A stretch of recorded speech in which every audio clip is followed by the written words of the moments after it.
Michigan International Speedway is known for breathtaking speed and wide-open competition. This 2-mile oval features a massive 73-foot wide racing surface and 18-degree banked corners, creating multiple racing grooves and some of the fastest lap times anywhere in motorsports. While Michigan isn't classified as a super speedway, the long straightaways and sweeping turns demand raw horsepower, precision, and bravery at both ends of the track. Once, Indy cars thundered through the Irish Hills at incredible speeds, highlighted by Paul Tracy's legendary 234.949 mile-per-hour qualifying lap. Today, Michigan remains one of NASCAR's fastest venues, regularly vying with Daytona and Talladega, with Jeff Gordon's 206.558 mile-per-hour lap still standing as the NASCAR Cup Series track record. The winners list here reads like a motorsports Hall of Fame. Richard Petty, David Pearson, Bobby and Davey Allison, Dale Earnhardt, Dale Jr., Jeff Gordon, and Jimmy Johnson, alongside open-wheel legends like Andretti, Foyt, Unser, Mears, and Zanardi. For more than half a century, the world's best drivers have come to Michigan to test their skill, and the fans have followed in huge numbers. Tonight, a new chapter is written as the ZeroX Strategy Series takes on Michigan International Speedway. It's the Mystic Prince Michigan 150, and it's coming your way next on Track Limits Network.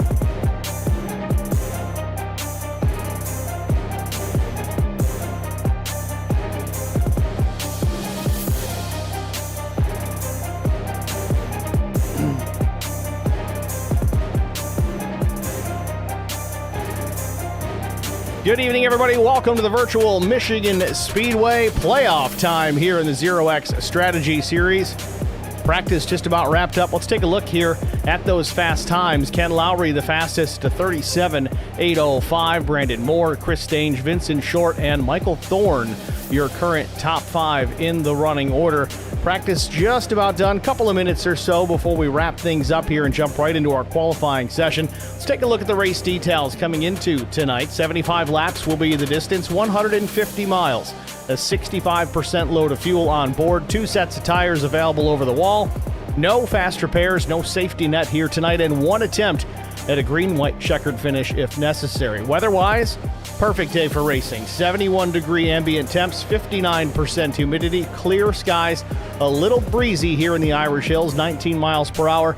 Track temp also nice and cool, will provide maximum grip at 75 degrees.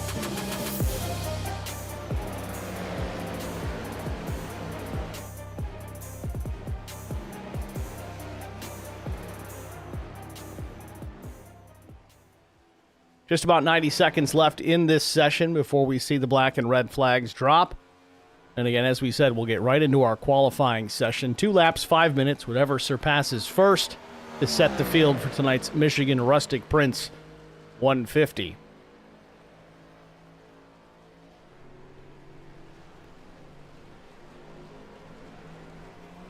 Want to take a moment to thank the series sponsors, the ZeroX Strategy Series, ZeroX Media and Design, Snowbelt Industries, Admin Box, Youngblood Racing, and Fueled Up.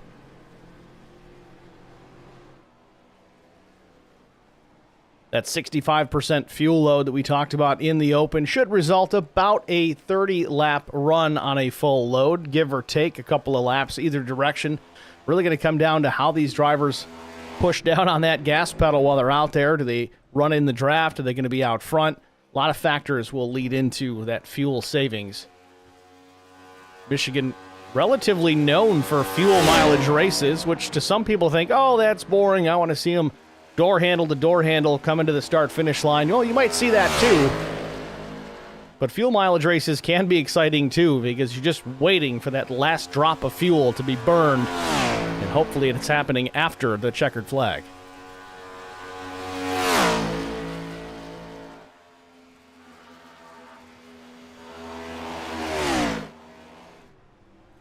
Drivers finishing up their final laps here as the session does come to a close. Black and red flags drop.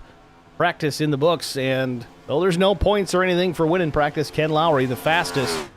Brandon Moore, Chris Stange, Vincent Short, Michael Thorne the top 5.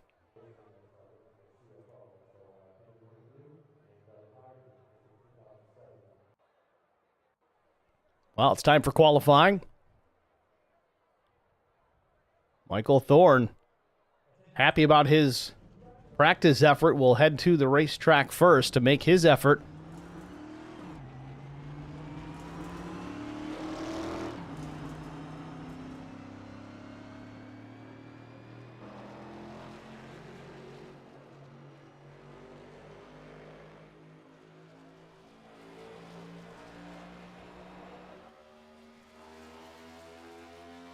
This Gen 7 Cup car got a fresh iRacing update for 2026 today, so drivers may be having to change their driving style slightly. I think they did update the body, and I think the tire model was updated as well, including the upped horsepower. Which, Michigan, I don't know if they went to the 670 package at Michigan just yet. I think it was a mile and a half and under, plus the road courses. I'll have to double check that. I haven't looked at the release notes just yet. But either way, aero changes and tire model, that's enough. If they added horsepower as well, it's almost like a new race car.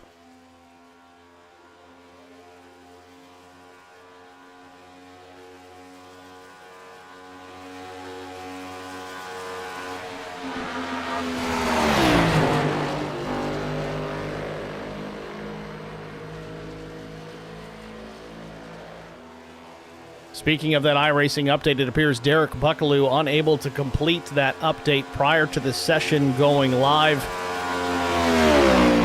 He wasn't happy about it, that's all I'm going to say, but he says, I'll see you boys next week. So Michael Thorne on the clock as he's off turn number 2. He's the first driver to hit the Speedway in qualifying, so we'll stick with the 14 and see what kind of lap time Mike can throw down here. Again, 5th quick in practice.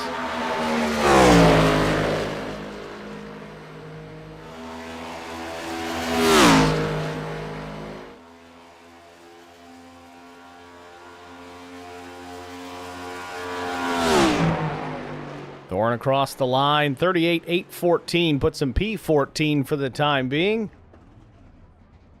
Wesley Jeanette, top of the board. He's out there still, going to try and lay down a quick one in lap 2, but it's going to go away as he pounds the outside wall off turn number 2.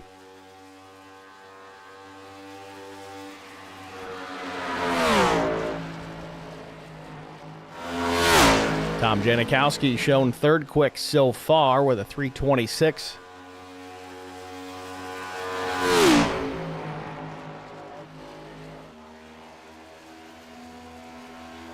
I gotta say, with this update happening today, I'm very impressed that the drivers were able to update their paint schemes. Some drivers they may look a little weird, but looking at it in practice, looks like the majority of the drivers were able to update them. And the body style changes having an effect on those paint schemes. Hanneman now fastest. 38.220 for the number 85. Only Canadian in the field. This being Michigan, it's kind of a destination race for many Canadian race fans. Kind of the same with Watkins Glen. You see a lot of Canadians come down there. Michigan Speedway the same as Hochschild wraps up his attempt. 484 his fast time. Lap 1 puts him 9th quick. Now Nathan Line with a 38.505 will come around back to start finish to finish lap number 2. Does not improve. About 3/10 slower for Nathan Line on his second lap. Matt Sisler very quick. 4th fast on his first lap, 38.261. And a new name, TJ Handley. TJ in the number 94. Oh, up the racetrack and in the fence. So 19th start, and he's going to lose the race car off too and smash the inside wall off the back straightaway. We got Mad Beast 24 in the chat, says Juan Linares is going to win this race. Darren Jones on the track, 28th quick, lap 2, 39.279.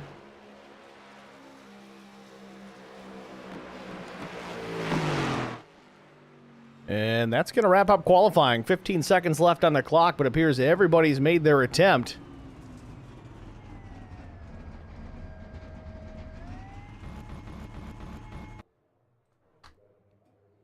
So qualifying in the books, Raymond Hanneman, the fastest of the crowd. 38.22 seconds will put Hanneman on pole.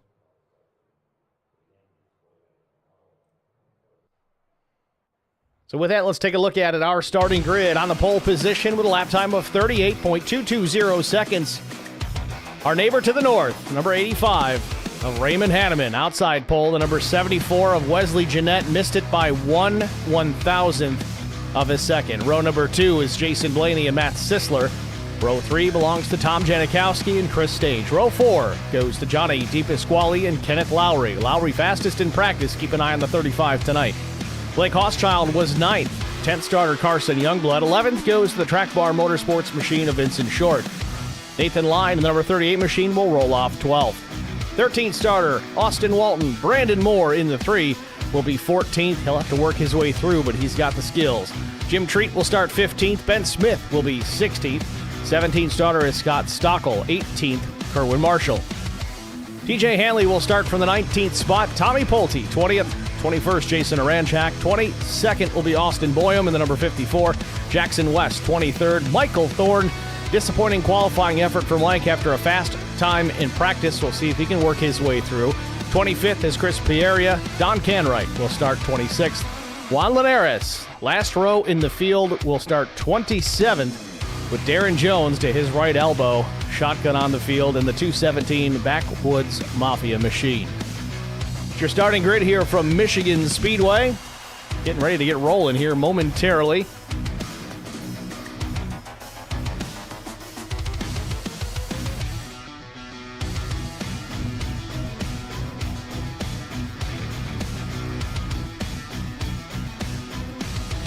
Before we get rolling, let's take a look at the upcoming schedule. Of course, Michigan tonight, but we're throwing it back to the old Atlanta Motor Speedway next week. February the 10th for 125 laps, then on to the Super Speedway at Talladega, and then Watkins Glen International to the road course. Going to be a tape delay as I'll be out of town. We'll have to try and squeak that one in maybe on a Monday just before Darlington. Charlotte Motor Speedway, Gateway, and then Nashville to close out the season.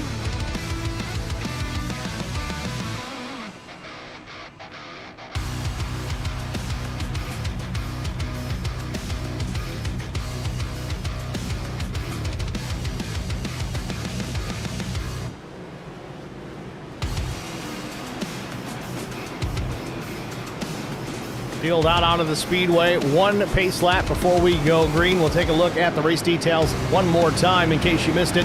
75 laps the distance tonight, 150 miles, a 65% fuel load. We'll call it 28 to 32 laps on a full tank. 2 sets of tires over the wall, so the drivers are going to need to take care of that rubber tonight. No fast repairs, 0 zip zillage, and 1 attempt at a green-white checkered finish. Track temp still nice and cool at 75 degrees Fahrenheit.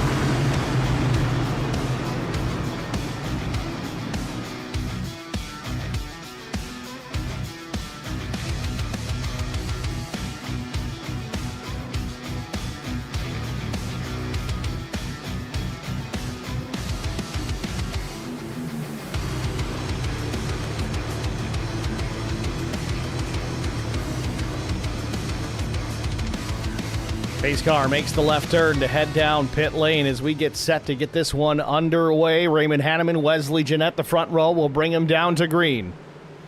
Green flag.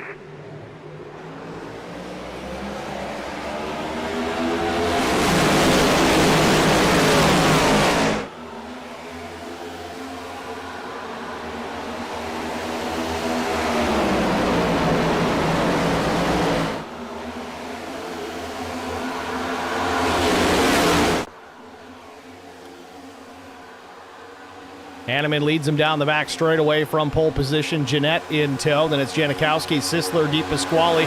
Single file line to the top 6 down through turns 3 and 4. Hanneman a little bit lower on the racetrack. Jeanette going up a little higher. And they swap those lanes as they exit turn number 4. Coming back to the start-finish line. Lap 1 in the books, and Hanneman leads it.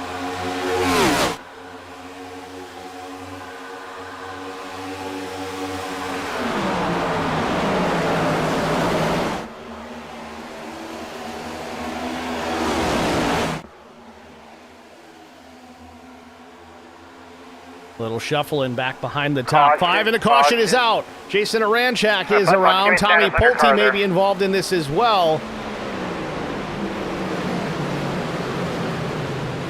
So quickly on lap 2, caution on the Speedway here at Michigan. Jason Aranchak at a minimum has gone around. Started relatively deep in the field, about 21st, I believe, for the number 84.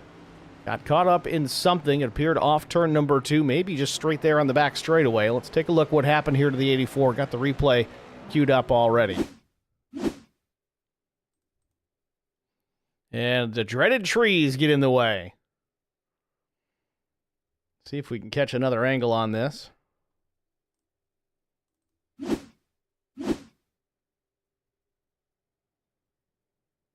Just ran out of room there. Ranchak had somebody there to his right side. Looks like the 54 of Austin Boyum.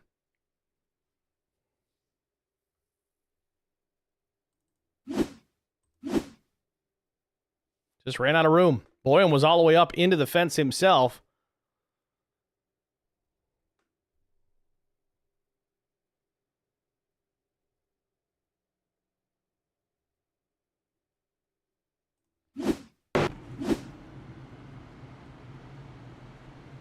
Don't necessarily expect anyone to come down and take fuel here after just a lap and a half of racing. And so far, it appears at least the leaders have stayed out, Hanneman and Jeanette. But imagine that. Matt Sisler is going to come down in pit and give up a lot of track position to do it. But with him, it's always the long game, always strategy. But there's a lot of guys following him down to do the same. Ken Lowry, Vincent Short, Brandon Moore, TJ Hanley, Scott Stockel, Kerwin Marshall, and many others. Going to give this opportunity here to get a little bit off cycle with the leaders.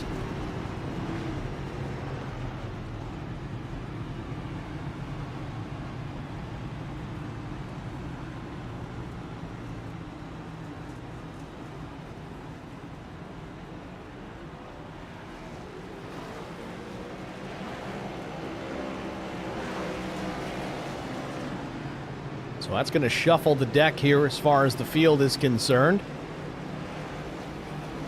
Again, Sisler started 4th. He'll restart, it appears, about in the 22nd position. So hedging his bets that that extra fuel is going to make a difference here at the end of this one. It's going to have to just play out throughout the course of this race to pay attention to it. These guys, good handful of them opting to come down and pit with Matt. And you just kind of have to wonder, was that a last-minute decision for those guys behind the 31, knowing how strategic he typically is? Again, that's what this series is all about. It's the ZeroX strategy series. Doesn't always work, but it has a time or two for Matt Sisler this season.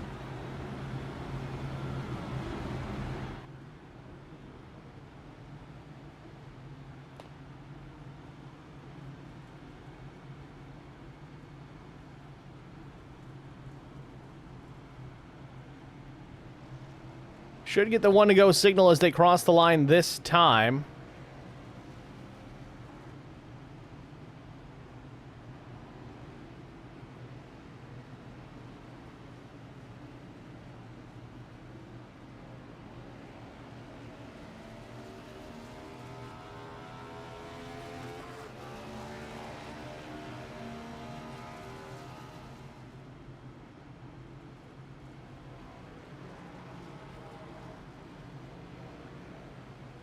Everybody getting doubled up here. Nathan Lyne swapping lanes, going to the top.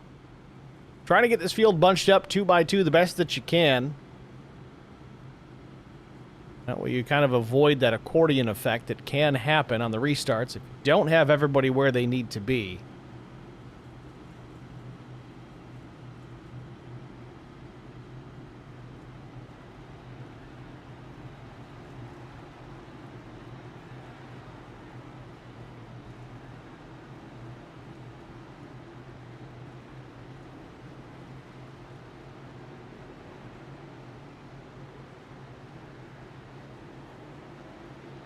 Carson Youngblood in the number 16. Third car in line on the inside, losing connection considerably here. Hopefully that corrects itself as we get ready to go back racing. With everybody so close-knit together there, you don't want to have an issue just from that.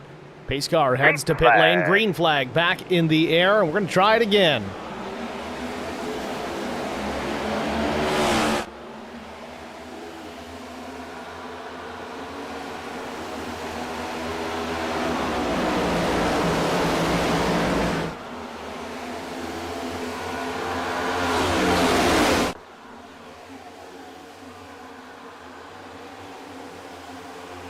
Jason Aranchak did rejoin the race. You see him at the very tail end of the field, running in the 28th position.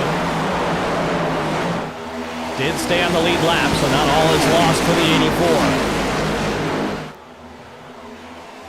84. Hanneman, though, with a big lead already, almost half a second over Wesley Jeanette. Tom Janikowski up 2 spots into third. Johnny DePasquale fourth. Austin Walton in fifth.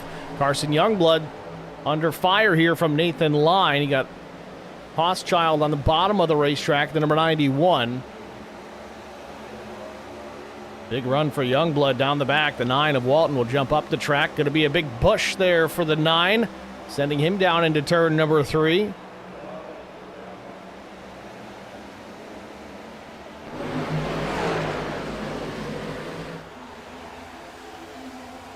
We continue to watch this battle here with Carson Youngblood and Nathan Line. This would be for the 6th position. Youngblood gets clear of the 38, headed down into turn number 1. But meanwhile, Wesley Jeanette has run down the race leader to just about a 10th and a half. A couple of car lengths separate the 85 and the 74. Meanwhile, Tom Janikowski off turn number 2. He is right there, putting pressure on Wesley Jeanette.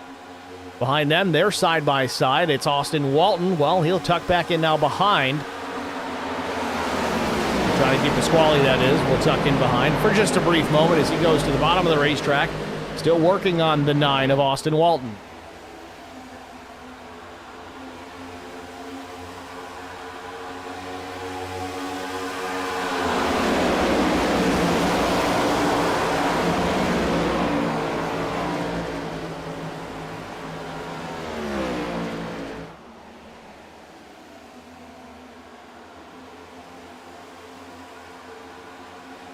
Janikowski now, he's got to worry about Austin Walton in the number 9 machine. We'll go on board.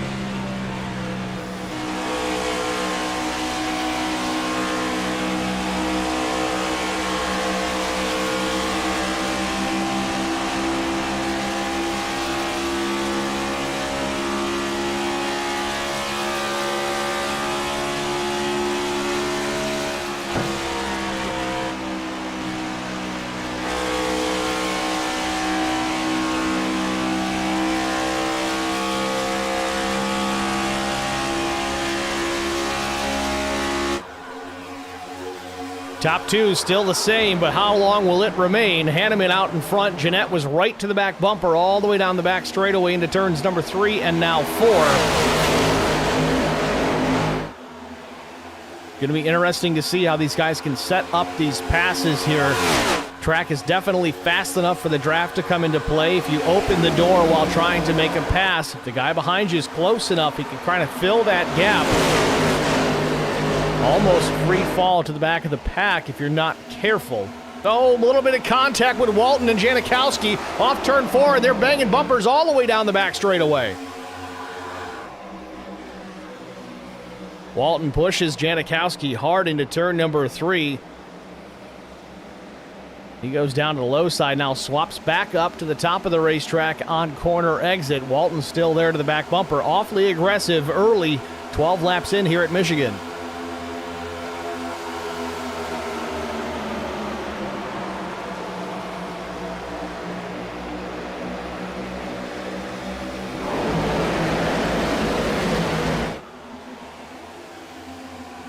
Everybody very close to the outside wall on the exit at turn number 2, lap after lap. Just an inch or so clearance, but the caution is out.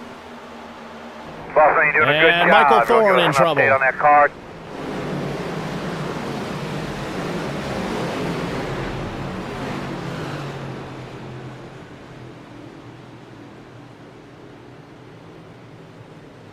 So Kerwin Marshall, Michael Thorne involved in an incident here for our second yellow of the night here at Michigan. Let's take a look at what happened just a moment ago. Oh, big time hit for Kerwin Marshall. His day likely done with that. Let's back this up a little further, though, see if we can catch what really happened. Marshall to the inside, Thorne up top. Little over rotation for Thorne, and around he goes into the 4, and they both head down the racetrack. Thorne's able to hang on to it and keep it out of the wall, but locked up hard on the brakes was the 4 of Kerwin Marshall. He hammers that inside wall just at the opening for the safety vehicle. Worst place on the racetrack to hit here at Michigan. That was a big one.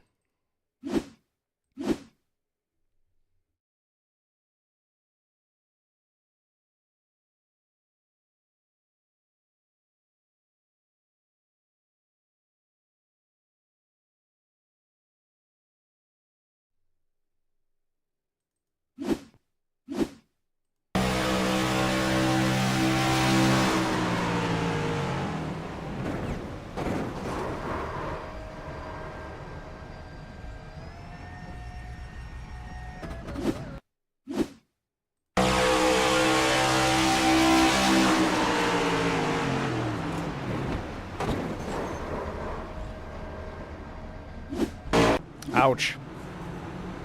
Pit lane open, and just about everybody's going to come down and take an opportunity here, except for Wesley Jeanette. We've seen him do this quite a bit this season as well. If he's got a chance to stay out and lead a lap, he typically will, but this is going to put him off cycle as well. Many drivers on pit lane. Quick stop for fuel only for Raymond Hanneman. Same story for Janikowski. Pretty much everybody up and down pit lane here is going to go fuel only.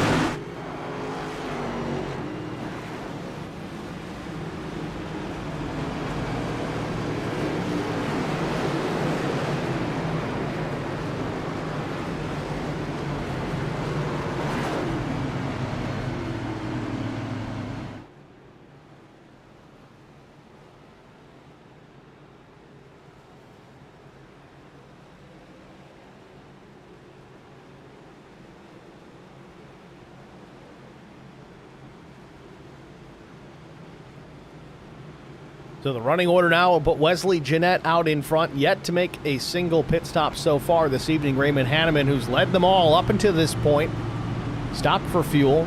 He'll restart second. Tom Janikowski third. Austin Walton fourth. Johnny DePasquale fifth. Then it's Carson Youngblood, Jim Treat, Nathan Line, Don Canwright, and Blake Hochschild, the top 10. Further down the line, Jason Blaney 11th. Jackson West 12th. Vincent Short 13th. Ben Smith 14th, Tommy Polte 15th, and Juan Linares up 11 spots into 16th, working his way into the top 5 if possible. A couple other takers here on pit road. Austin Walton and Don Canwright going to come back down. I gotta say, I'm really surprised with that hard of an impact that Walton's day isn't done already. In fact, that car looks pretty darn good. I keep confusing it with Kerwin Marshall, though. That's the 9 Prime machine. Kerwin Marshall. That makes more sense. Now I understand why I'm doing that. Kerwin's day may be done. He's got work to do. Still has that mechanical black flag to serve, effectively forcing him to get that race car repaired.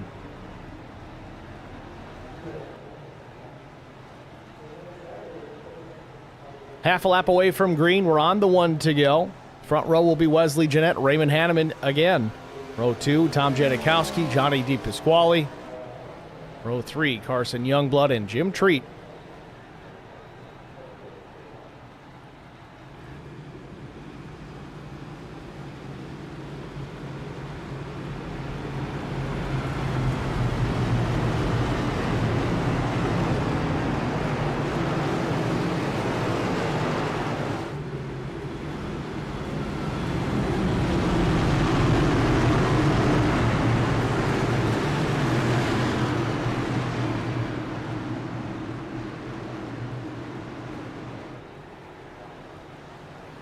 Pace car heads to pit lane.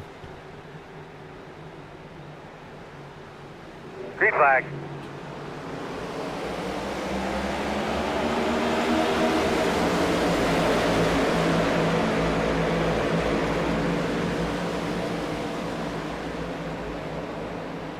Good jump for Wesley Jeanette. Puts a car length to 2 car lengths to Raymond Hanneman. Hanneman all the way down the bottom of the racetrack trying to shorten up the opening lap.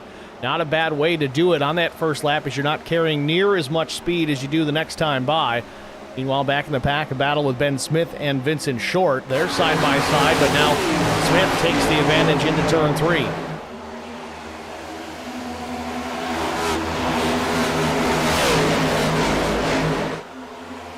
Vincent Short, slide job across the nose of Matt Sisler off turn 4. There's an inch to spare between the two of them. Let's keep a close eye on this.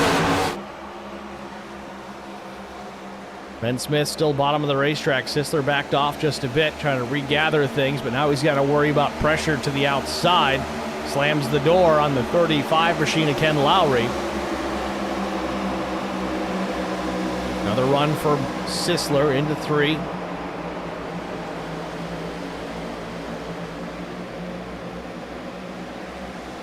Ben Smith had his hands full there off turn number 4. Now he checks up quite a bit and loses a few spots. Car got out of shape on the exit of turn 4. He had to correct it just a bit. Now back in the throttle. Takes another look to the bottom of Tom Pulte.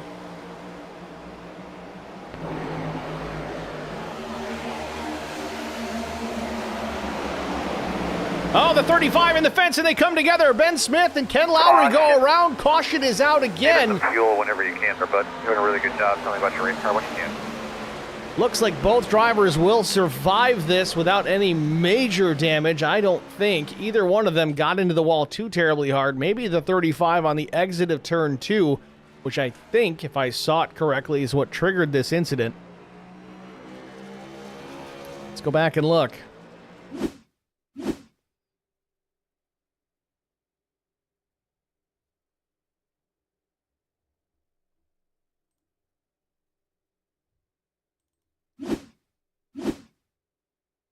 Yeah, Lowry got the fence.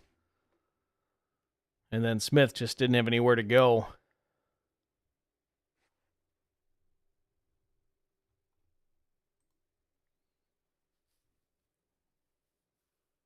Very similar to the accident we saw a moment ago with Michael Thorne and Kerwin Marshall, except the difference is nobody pounded that inside wall this time.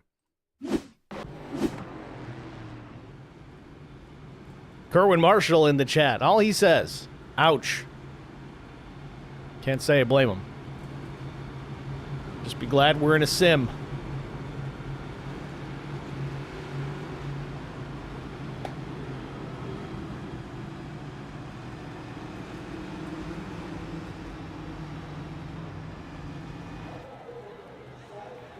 Now, I'm curious if Wesley's going to stay out again here.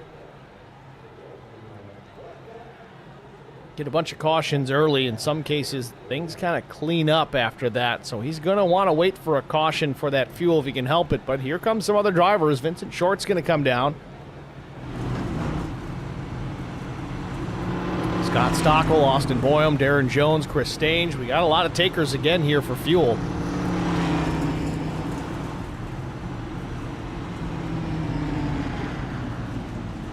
So far this evening, it seems difficult to get passes completed.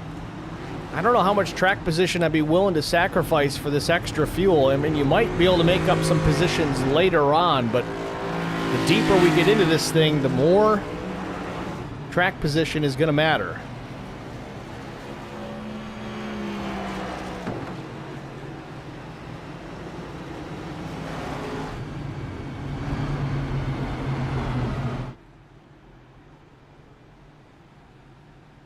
So working caution number 3 here at Michigan, it's Wesley Jeanette, Raymond Hanneman, Tom Janikowski, Jim Treat, Blake Hochschild, the top 5. Carson Youngblood, 6th. Johnny DePasquale, 7th. Nathan Line, 8th. Jason Blaney, Jackson West, 9th and 10th. Further down, Matt Sisler, Tommy Pulte, Chris Pieria, Juan Linares, Austin Walton, the top 15. Then TJ Hanley, Michael Thorne, Ben Smith, Vincent Short, Scott Stockel, the top 20.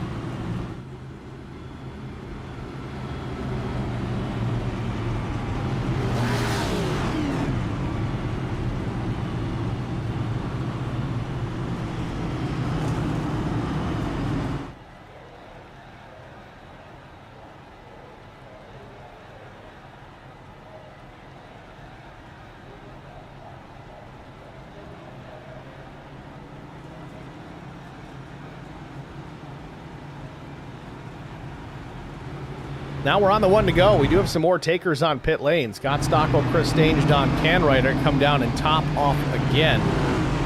Again, 28 to 32 laps is the anticipated fuel window tonight.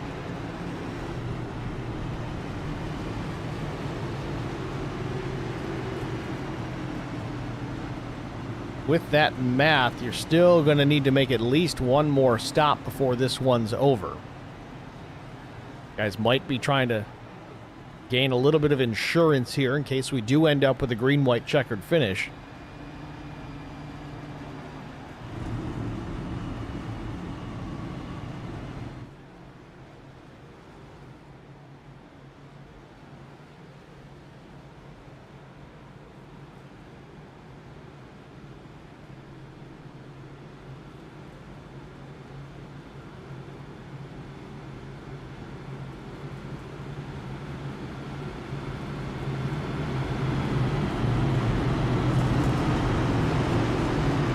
All right, we're lined up here for the restart. Wesley Jeanette, Raymond Hanneman, and we're going to go on board here with Hanneman here for this restart.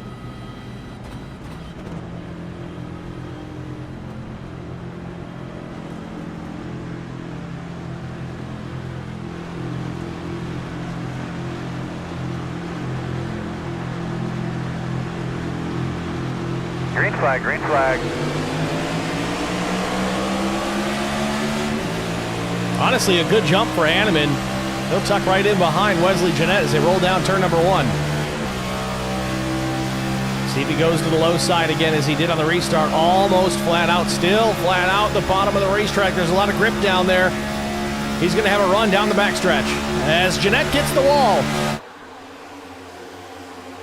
Raymond Hanneman all over the back bumper of the number 74 as they head down to turn number 3.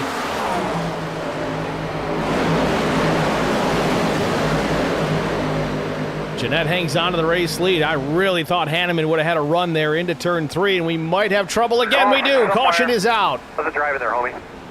Big time wreck here on the main straightaway. Tom Janikowski, Vincent Short, Chris Pieria, and others. Bit of a melee here. Scott Stockwell, a little tied up in it. Tommy Pulte. Mechanical black flags already. Significant damage on that machine. You can see the left front wheel towed out considerably. Definitely a toe link issue there. Johnny DePasquale with heavy damage to his right front. And Vincent Short, more of the same.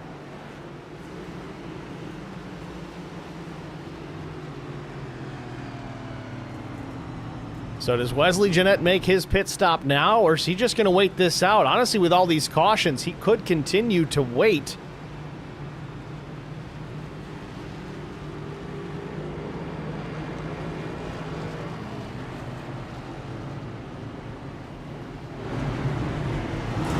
See if we can get a look what happened here on this 4th caution of the day.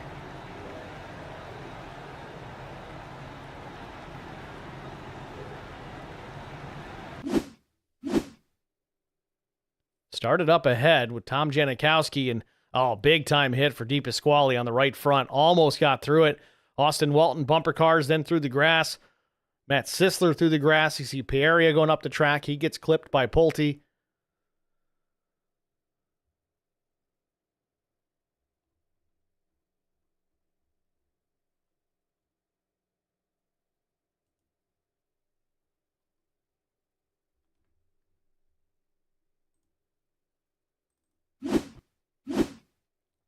See, it's already happening here at the beginning of this. We're just going to back it up a little further. Jim Treat looks like he just washes up the racetrack here off turn 4, clips the left rear of the 93. Yeah, Jim lost the nose there or just didn't lift or whatever the case may be. Just gingerly gets into Janikowski, but it's enough.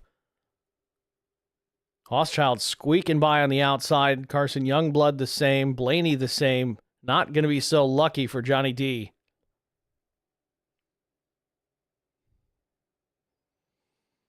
Pulte getting a right front hit there as well. And Vincent Short going to get a right front hit here also.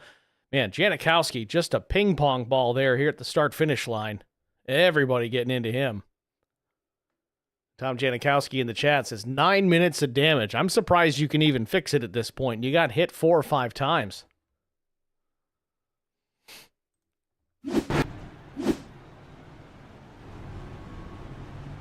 Jeanette stays out again. I can't say I blame him right now with the way this is going. Cautions breed cautions. He's going to try and milk that fuel as far as he can.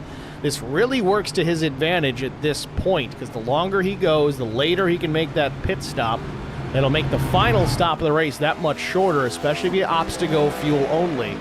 Got to keep in mind here, Wesley Jeanette, no stops at all. Still 2 sets of tires over the wall. That's going to be the case for the majority of the drivers out there because it's been fuel only stops in these first 24 laps. OG Holiday says race done for Pulte. Not surprised.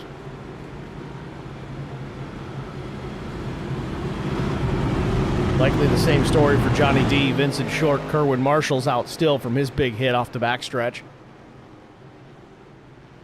OG Holiday says, barely got touched and it gave me a meatball. Meatball being that mechanical black flag, the black flag with the big orange circle in the middle. That's why they call it the meatball. But again, iRacing did update this Gen 7 car today, so some of those parameters might be a little too sensitive. Referring back to barely getting touched, getting the meatball.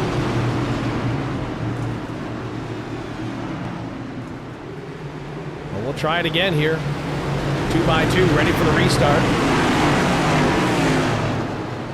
Finishing up caution number 4 on the day.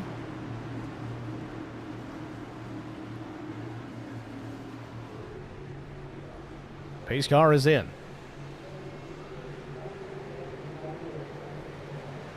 Green flag.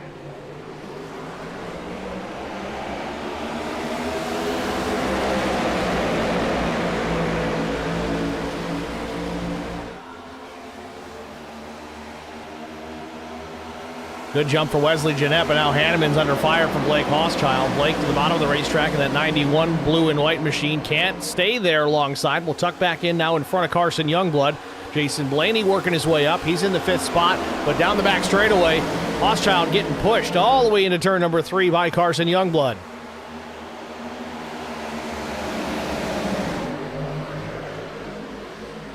Now Blaney gets a nose alongside, not enough to complete the pass. He'll tuck back in to pull on some draft from the number 16. Meanwhile, out front, Jeanette and Hanneman, we've said that a million times already tonight. 27 laps in here at Michigan Speedway. Have not seen a pass on track for the race lead yet tonight. This place typically producing high action as Hochschild gets into the wall off turn number 2. That was a pretty considerable hit for the number 91, and it's really slowed his momentum as Youngblood and Blaney go on around. There might be damage on that machine.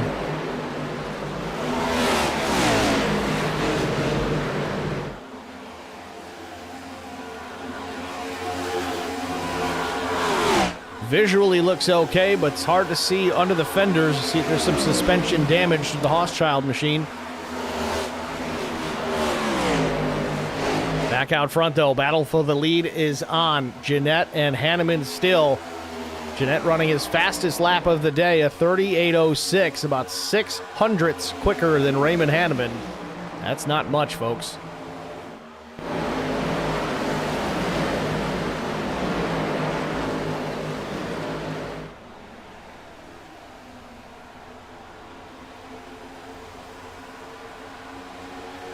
Top 8 drivers all pretty well separated pretty quickly here after the restart.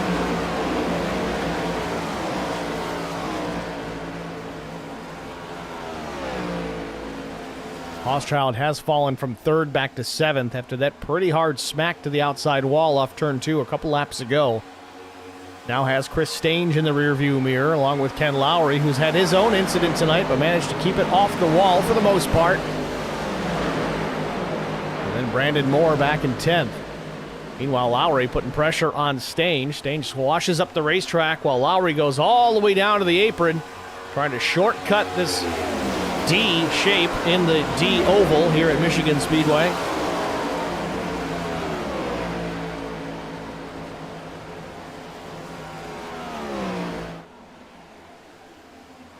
Almost some contact. Hochschild up the track, just barely keeping it off the wall. Almost contact between himself and Lowry. Lowry takes the spot. Hochschild now to 9th position. Definitely has to be some suspension damage, that number 91. He's having some struggles since it happened. He seemed awful quick on the restart, but no more. Speaking of no more, Brandon Moore just in behind Blake Hochschild, going to set his sights for the 9th spot.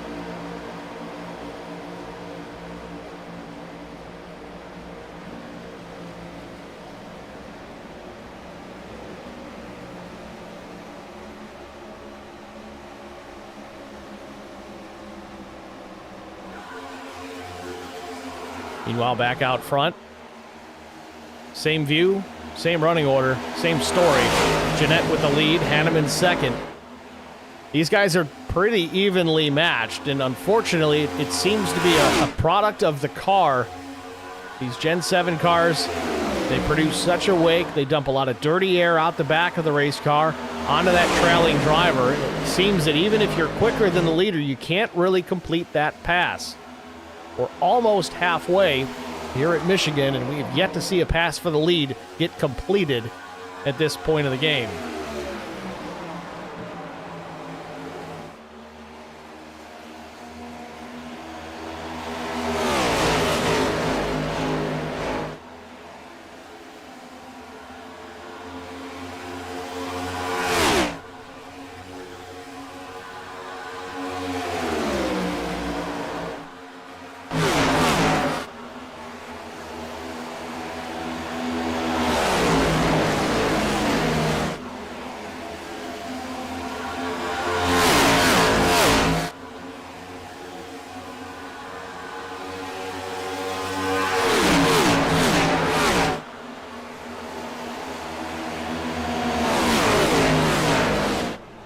Hanneman trying to find anything in his bag of tricks to at least get back to the race lead.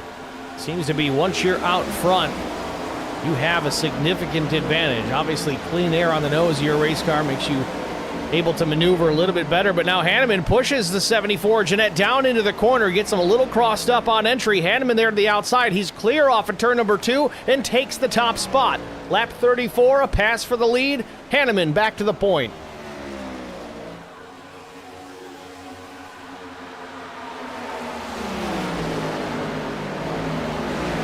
Dustin in the chat says, I think Hanneman was being patient to not allow Youngblood get in the fight. Smart move. It's not always about being fast. You got to be calculating out there as well. And Hanneman's certainly one of those drivers that's great behind the wheel and great between the ears. Meanwhile, Youngblood putting the fight to Wesley Jeanette. I don't know, maybe the 74 is just going away. He's one of the few drivers that have yet to pit tonight, so he's on much lighter fuel, which is going to pop that rear spoiler in the air a little bit more, kind of give him a little bit more security in the rear of the race car, but ultimately, where you gain in one area, you lose in another. So it may be pushing up the racetrack a little bit, might have to lift a little more than he wants to right now. A full tank of fuel, put some more weight in the back of the car and drop that spoiler down out of the air and kind of change the balance yet again. We'll see if he's fast later on, which this really could be all part of the plan.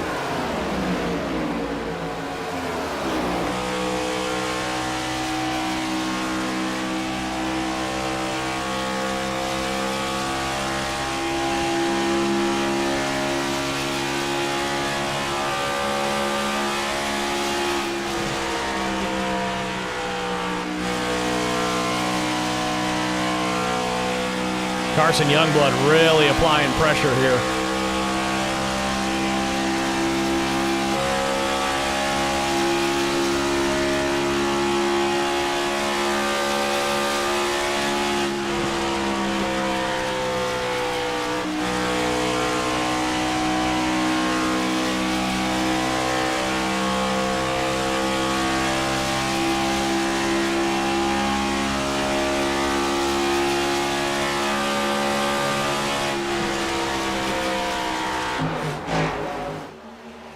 "19 cars still on the lead lap here at Michigan Speedway. Raymond Hanneman now leads over Wesley Jeanette, Carson Youngblood, Jason Blaney, and Jim Treat. Further down, it's Chris Stange in 6th. Brandon Moore, 7th. Nathan Line is 8th. Ken Lowry, 9th. And Juan Linares from the last row up into the 10th position. We're going to take a side-by-side break, so stay with us. You won't miss a moment of the action. We'll be back after this.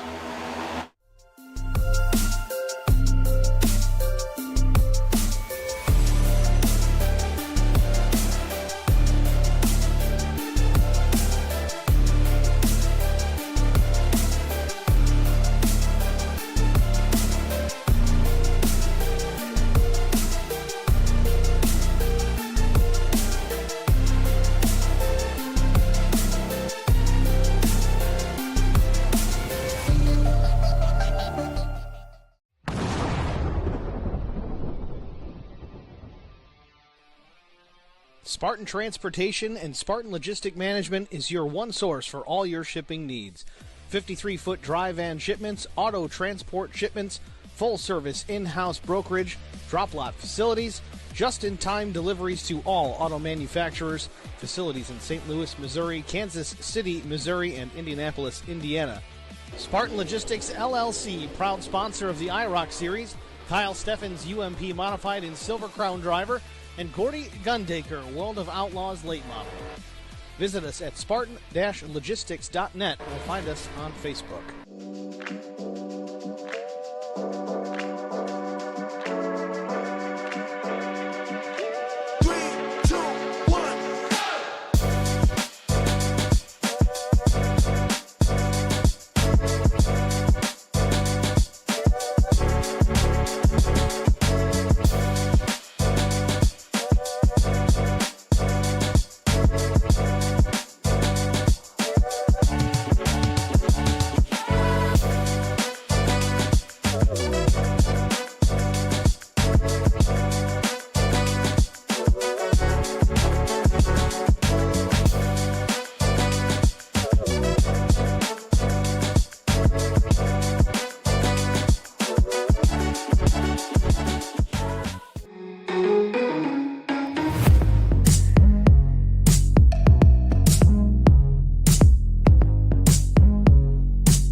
Need insurance coverage that's built for speed?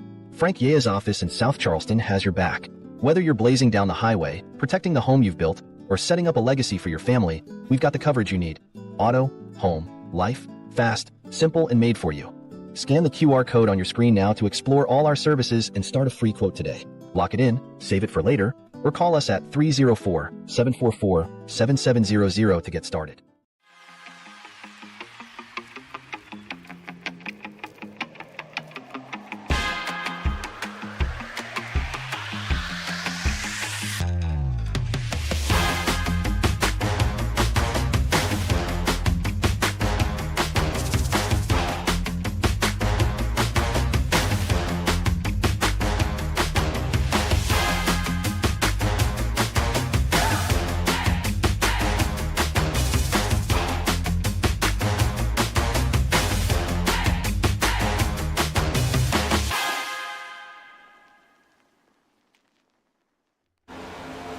Back at Michigan Speedway, Raymond Hanneman continues to lead. Carson Youngblood now up into the second spot.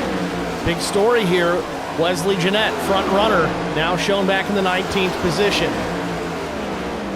Wesley making his pit stop here at lap 38. 4 tires and Sunoco Racing fuel, so he's going to be on a tear here, but he is a lap down. Have to keep an eye on the 74 here. He's completely off strategy from everybody else, which is not always a bad thing.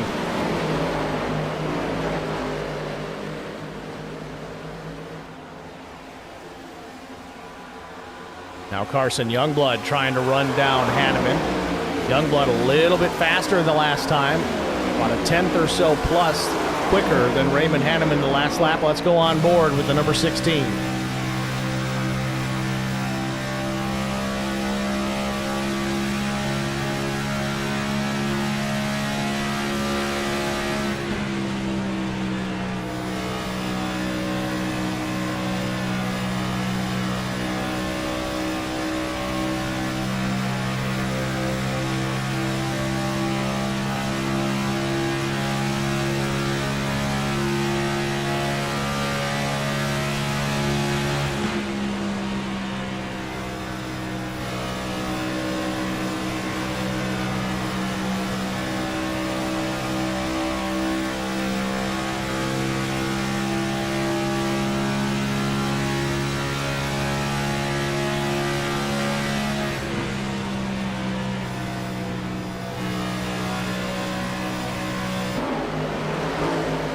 You got Cole Ansley in the chat, says broken toe link on the right front for Vincent Short, and the spotter's been fired on day one.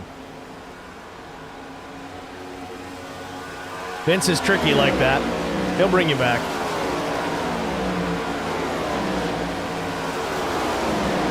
We got some drivers making their pit stops now.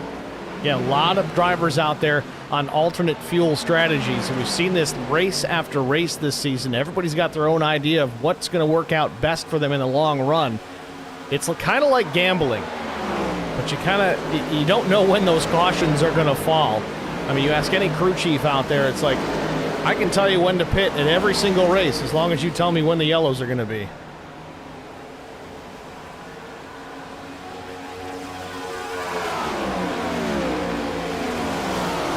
So 15 cars now on the lead lap. Jackson West, the last driver on the lead lap presently. Started 23rd, so Jackson having a decent afternoon. Michael Thorne now to the bottom of the racetrack, maybe coming to pit lane here. Very slow entry here to pit lane. 28 laps to go. Now, the question remains for the other drivers out there as Chris Stange comes down to pit. So does Matt Sisler. We'll go back to this in a minute. And it's kind of answering my question or my comment as I bring it up. With 27 to go, we're at that fuel window where now if you pit, you can make it to the end without another stop. So likely going to see these guys take some tires. Short-term loss for long-term gain. They're going to lose a lap in this pit stop. The drivers out ahead of them will need to make a stop as well. They got to cross their fingers that the caution does not come out so they don't get trapped a lap down.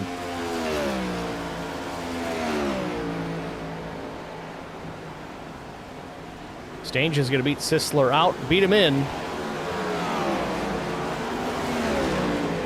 And now Raymond Hanneman on pit lane from the race lead. Carson Youngblood, Jim Treat, Jason Blaney, Nathan Lyons, Scott Stockel also in pit lane. Let's watch the stop on the 85.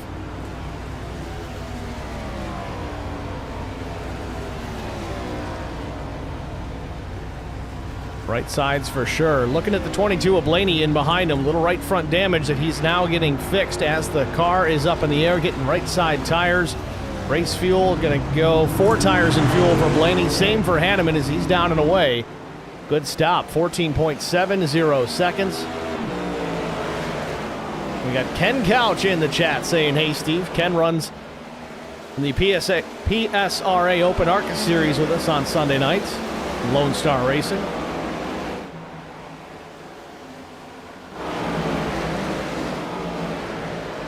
Ben Smith now the race leader as these pit stops get underway. And the 217 throwing a big block on Nathan Line there. Darren Jones appeared to throw a block, or maybe he's just got damage because now he's washed way up the racetrack. I think that car's hurt. He's off the pace. Yeah, pretty heavy damage. You can see the left front wheel towed in considerably. Actually, the right front towed out. That's going to be hard to steer. Surprised he doesn't have a meatball flag here right now. Meanwhile, I want to make note, Michael Thorne did receive a penalty, black flag for the 14. I don't know if it was an unsafe entry or exit. Nevertheless, a pit violation of sorts. Darren Jones trying to hustle this thing around and try to get it to the finish. He's shown in the 21st position right now. Multiple laps down, so I don't know why he doesn't just come down and fix it, because he's going to be a rolling chicane out there.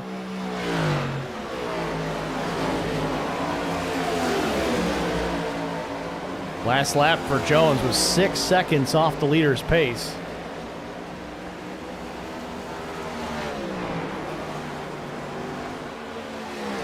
Meanwhile, out front, Ben Smith, who made his last pit stop at lap 23. Now with 23 laps to go, he's approaching that time where it's gonna be time.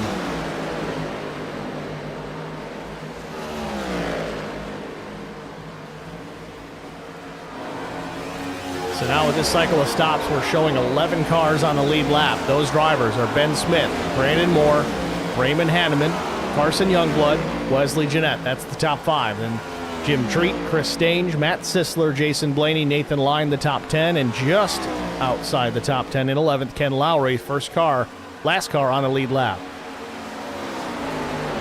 Ben Smith, I believe the last driver that will need to make a pit stop before this one comes to an end. Best thing for Smith would be a caution right about now, and he could come down and get his pit service without losing a lap, stay on the lead lap with this few drivers on the lead lap. It would be a big gain for him. Started 16th.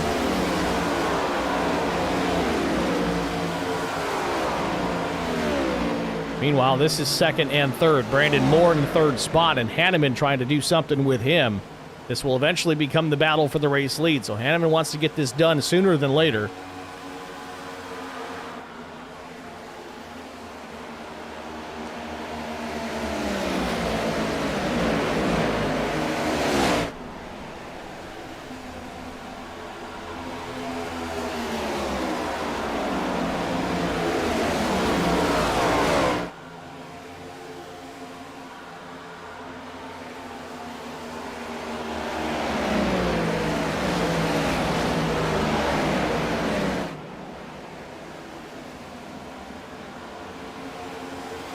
Ben Smith now on pit lane. This will make this the battle for the race lead. Moore will be the leader once he cycles back around the 11, who's on pit road right now, but Hanneman throwing everything but the kitchen sink here at Brandon Moore. Off turn 4, big run for Hanneman. Will he cross down? No, he's going to stay there. Will he try to push the 3 into turn 1 again like he did to Wesley Jeanette? All over the back bumper again. Is he going to make this work a second time?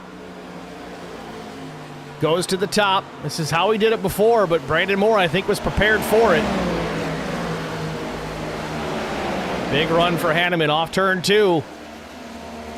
And he's back to pushing. He's broken that bubble, but not enough to send him down into 3. Hanneman way up the track a second time. He may have a run now coming back to the main straightaway.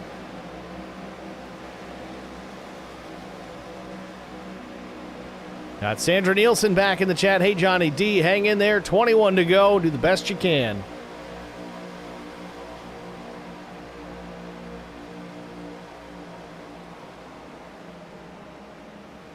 Deepest quality shown back in the 25th position. He's been in the pits for quite some time. Has yet to come back out on the racetrack. Big bump from Hanneman again into 3. He's going to continue to try this, try to upset the balance on the Brandon Moore machine with 19 coming to 18 laps to go.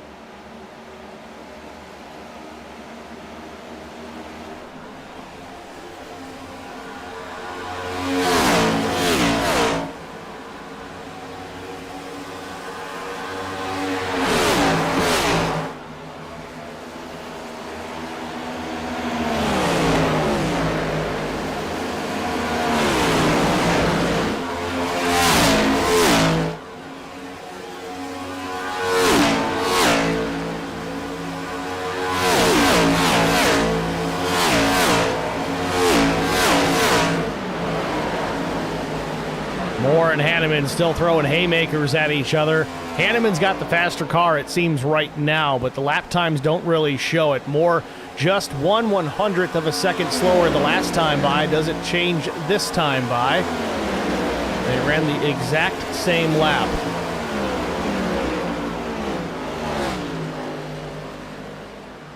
Jackson West still in the 17th spot. Further up, Austin Walton shown in 16th.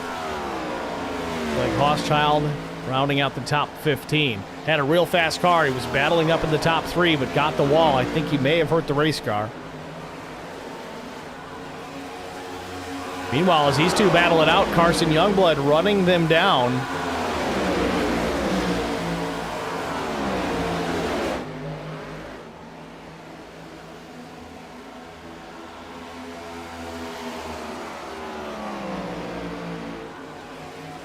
Colt Ansley in the chat again says, Youngblood's in a good spot.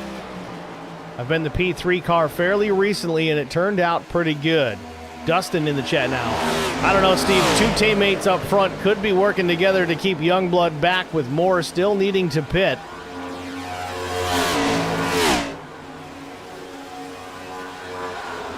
I don't know if Moore really needs to. His stop came at lap 44. It makes him one short. If those guys can, I don't know. Dustin in the chat early said 30-ish laps on fuel. If I'm Brandon Moore, I'm going to stay out.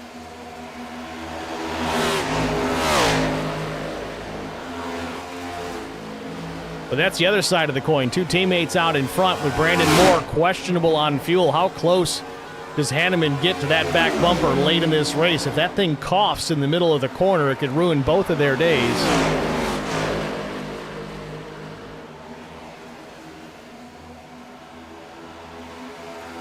Time will tell. Of course, a caution would ruin this whole thing. Or fix it, depending on the driver. Brandon Moore probably wouldn't mind to see one, though he did not take 4 tires on that stop at lap 44. Hanneman did at 49.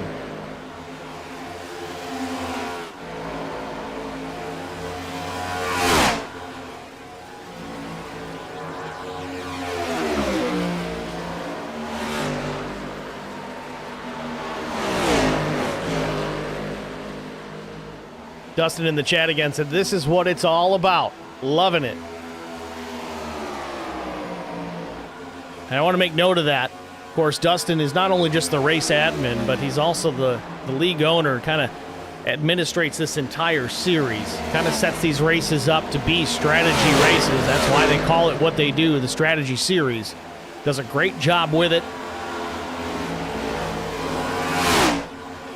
We talk more about strategy in this league than anywhere else.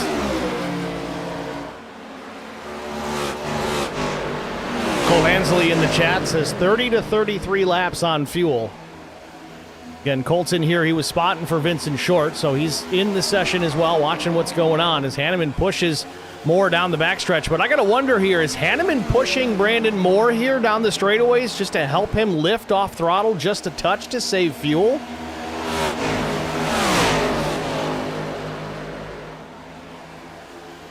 Coming to 11 laps to go and lap traffic coming into the picture. You saw Moore drop it down behind a Ranchak there. He's probably trying to pull a draft. Every little bit's going to help, but now he goes way to the bottom side. Hanneman doesn't catch it soon enough. He's going to lose some ground as Ranchak's in the fence.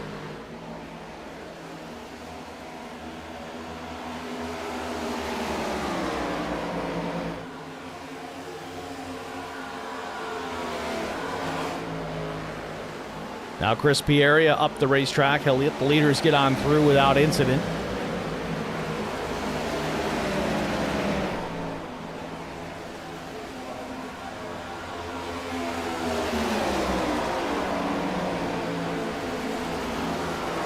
Dustin says, I don't know, they're also in a points battle for that #1 spot. I can't keep track with these guys as far as, are they helping? Are they racing? Is it co-opetition, as old DW would say? How long do you help your teammate before it's time to get after it?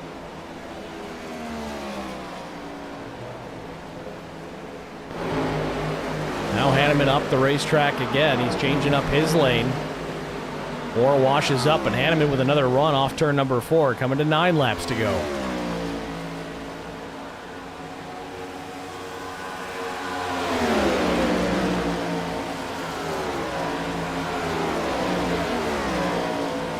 Carson Youngblood still waiting in the wings, about 8/10ths back from leader Brandon Moore. Last lap for Youngblood of 38.68. It was a 10th faster than both the leaders.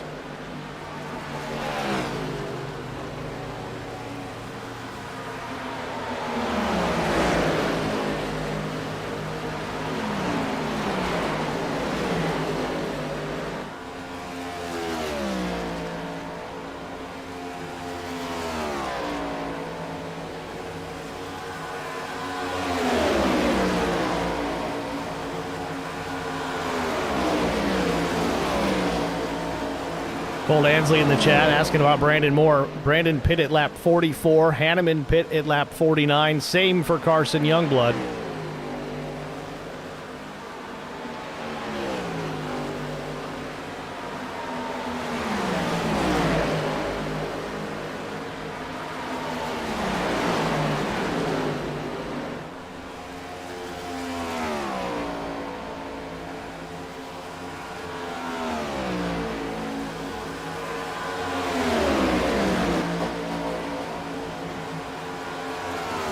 7 to go as Wesley Jeanette's going to have to pit. He was waiting for that caution, but 74 on pit lane. A beautiful first run, first third of this race, was out in front battling with Hanneman, and the likelihood of him picking up the victory here today has gone out the window as he makes his final pit stop with 7 laps to go.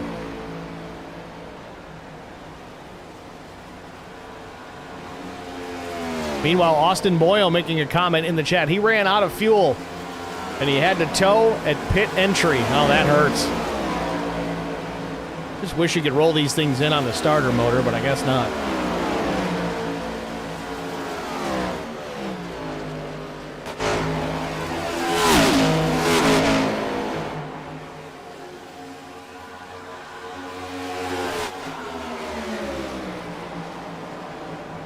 Moore still leading Hanneman by about a tenth plus. Hanneman certainly changed up his line here in recent laps. He's no longer running right in the tire tracks of Moore. Hasn't really been pushing the 3 as much because, as we mentioned earlier, what happens if your teammate starts to cough a little bit in the fuel department and that thing slows dramatically in front of you? Don't want to turn him and ruin his race and potentially even your own. Trying to give himself some room here. Cold Ansley in the chat again. Calculator smoking here, but if my math is right, the 3's good. Just saving tires right now, which would make sense. He did only take 2 on that final stop, which is what gave him the track position. He started deep in the field, about mid-pack, 14th for Brandon Moore. 4 laps remain.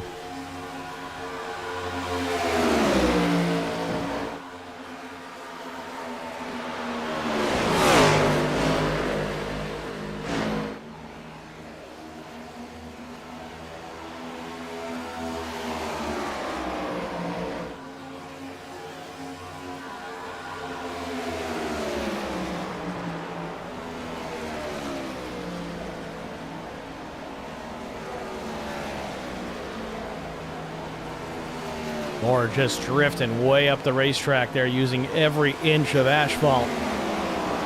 3 laps to go here from Michigan Speedway, 6 miles left.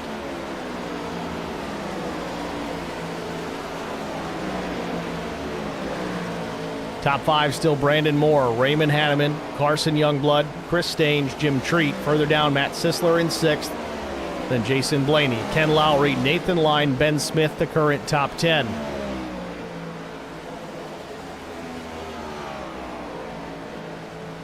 Youngblood a little further back now, lost a couple of tenths in the last handful of laps. It's a second plus back to P3.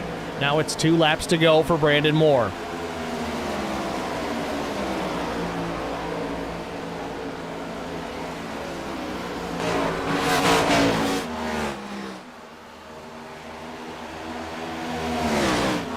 Moore and Hanneman off turn number 2. 3 miles to go.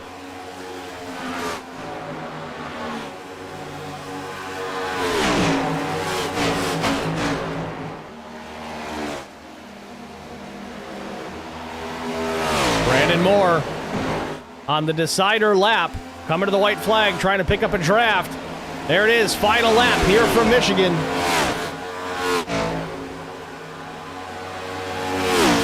Does Brandon Moore have enough juice in the tank to make it to the finish line and win this race? Hanneman's been fast all night long. I know they're teammates, but if Hanneman can get there, he's got the grip. Tires are newer, and he took more of them, but I don't know. Moore is starting to check out. 7 tenths almost into turn number 3 for the final time. Now through 3 and 4. Looking for a checkered flag. Moore still under power. I think he's got it. Coming down to the line, Brandon Moore from 14th will win here at Michigan. Raymond Hanneman comes home second. Carson Youngblood will finish out in the 3rd spot.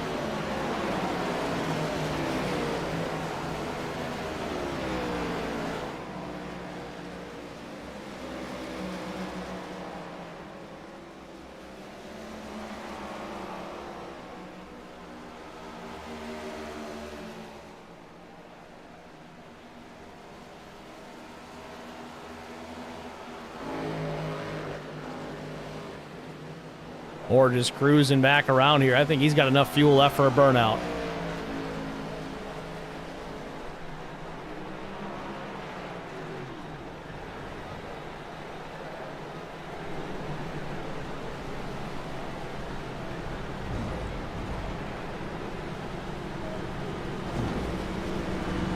Maybe not. Brandon Moore, I think he's out of gas. Yep, it's dead. Out of fuel. Just enough to make it to the finish. Brandon Moore, your winner. We're going to step out. We'll have our top 3 finishers in the booth after this. Stay with us.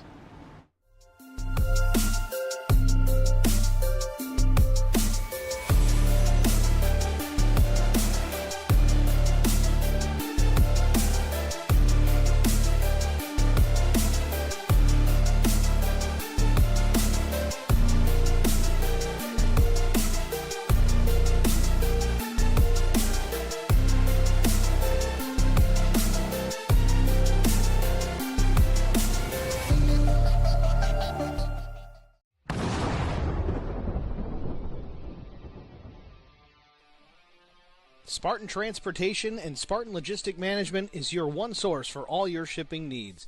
53-foot dry van shipments, auto transport shipments, full-service in-house brokerage, drop-lot facilities, just-in-time deliveries to all auto manufacturers, facilities in St. Louis, Missouri, Kansas City, Missouri, and Indianapolis, Indiana.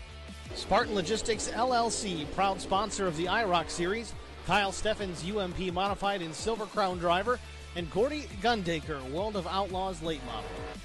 Visit us at spartan-logistics.net or find us on Facebook.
Need insurance coverage that's built for speed?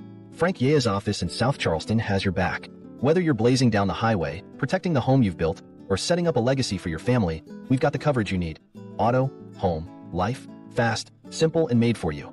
Scan the QR code on your screen now to explore all our services and start a free quote today.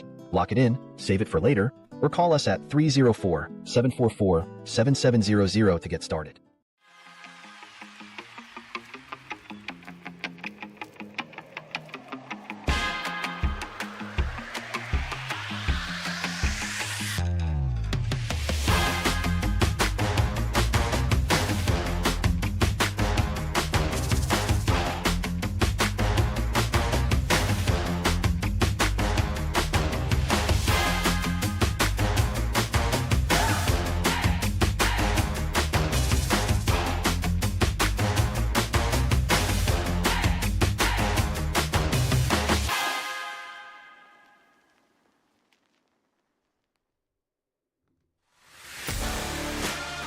Back at Michigan Speedway, the Rustic Prince 150 in the books, and Brandon Moore picking up the race win here tonight.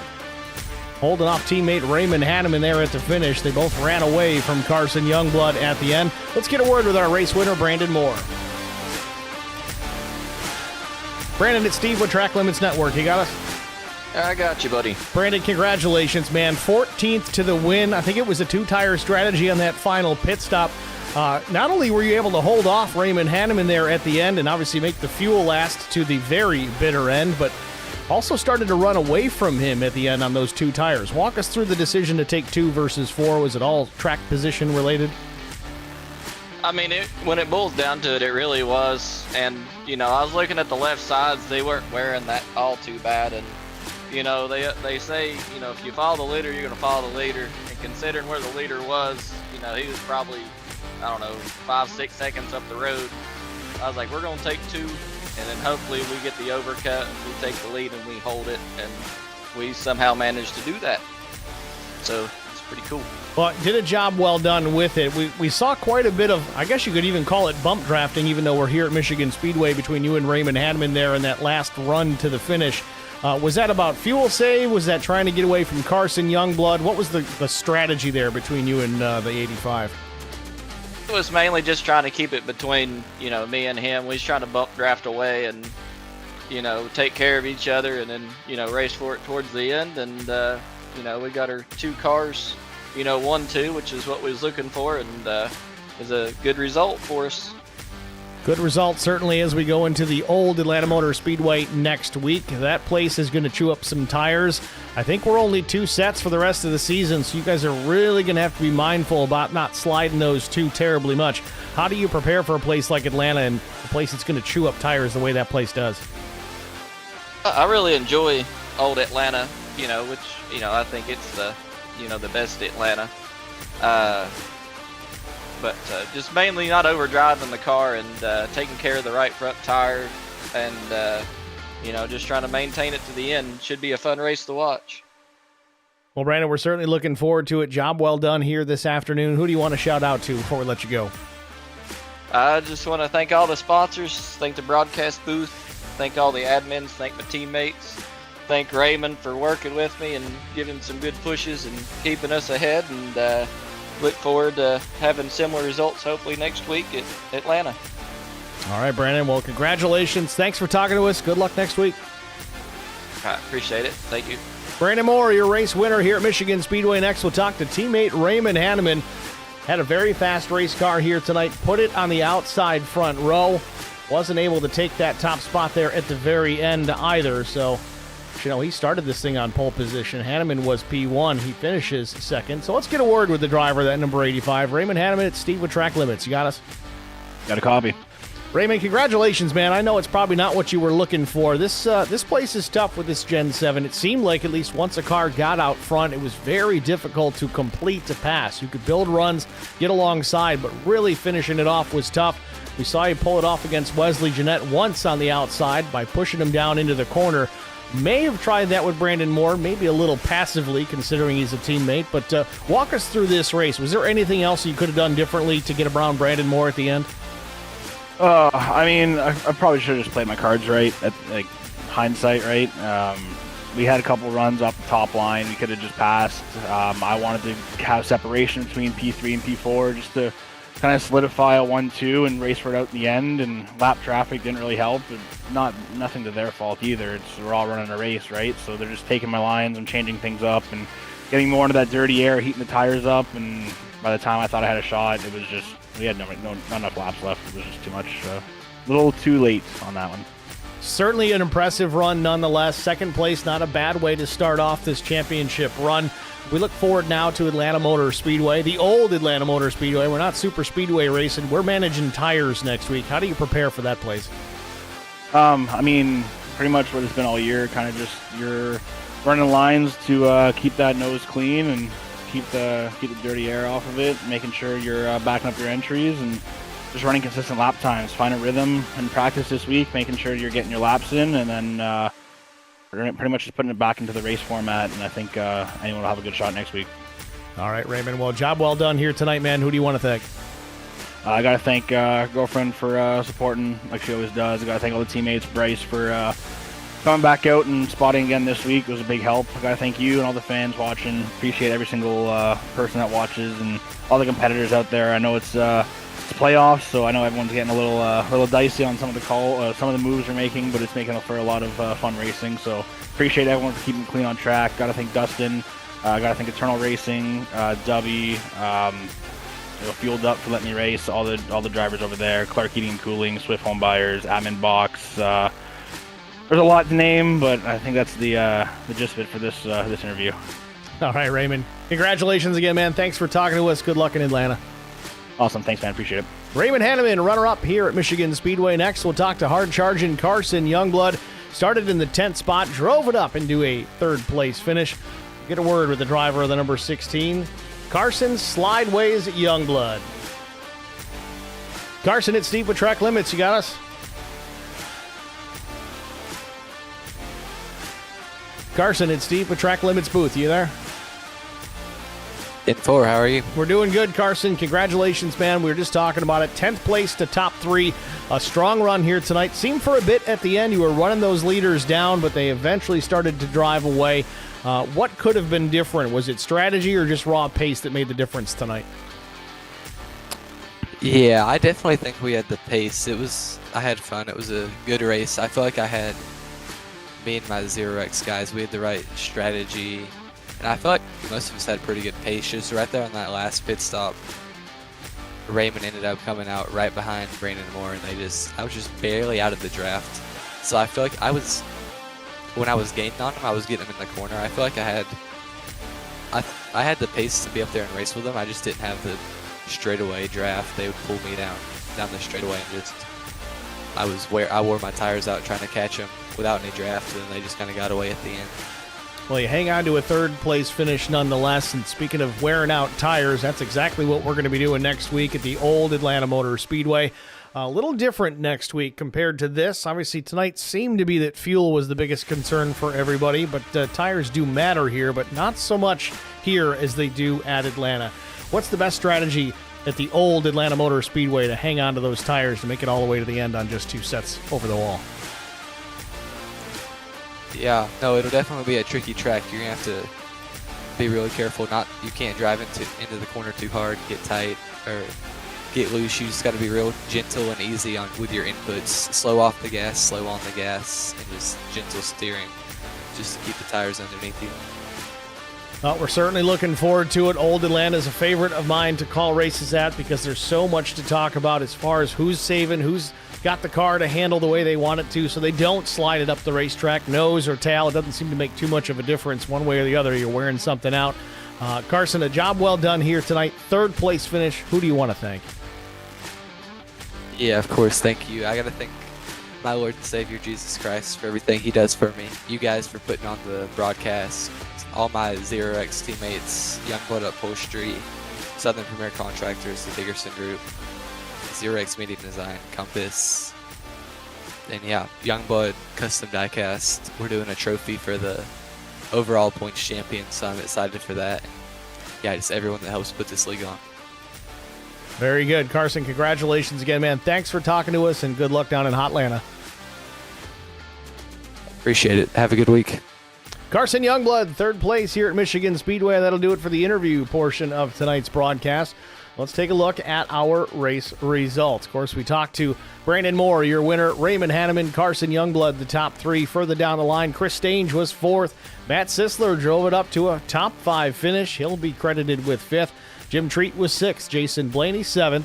8th place was Ken Lowry. 9th went to Nathan Line. Ben Smith finishes in the 10th spot. Don Canwright was 11th. Juan Linares, not a win, but man, what a drive up into the 12th spot from that final row to start this race. Scott Stockel was 13th. Blake Hochschild 14th. Wesley Jeanette was 15th. Austin Walton came home in the 16th spot. Jackson West was 17th. 18th finisher was Jason Aranchak.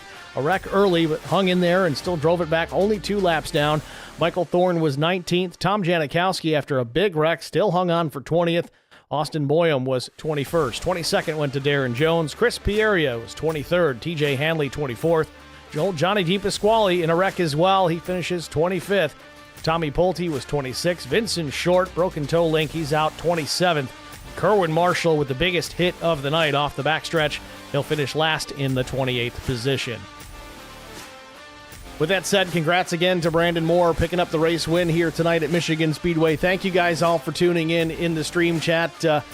One of my busier stream chats here is this series on Tuesday night, so keep it up. We certainly appreciate it. It gives us little extra things to talk on. Cole Ansley, obviously out of this one early as a spotter, jumped into the chat. We appreciate that. Ken Couch, of course, Austin Boyum. Who else? Of course, Dustin every week as he gives us some updates as a race admin. Sandra Nielsen cheering on Johnny D. OG Holiday, Tommy Janikowski. We had Snack Tash, Kerwin Marshall.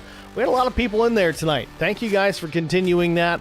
I know a lot of guys get frustrated if they're out of the race early, but most of you guys actually stick around and watch the broadcast and interact with us. Keep that up. We appreciate it.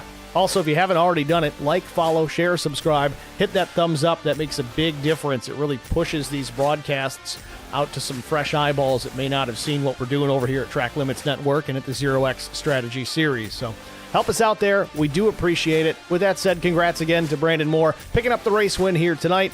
I'm Steve Singer with Track Limits. We'll see you guys next week. Thanks for watching.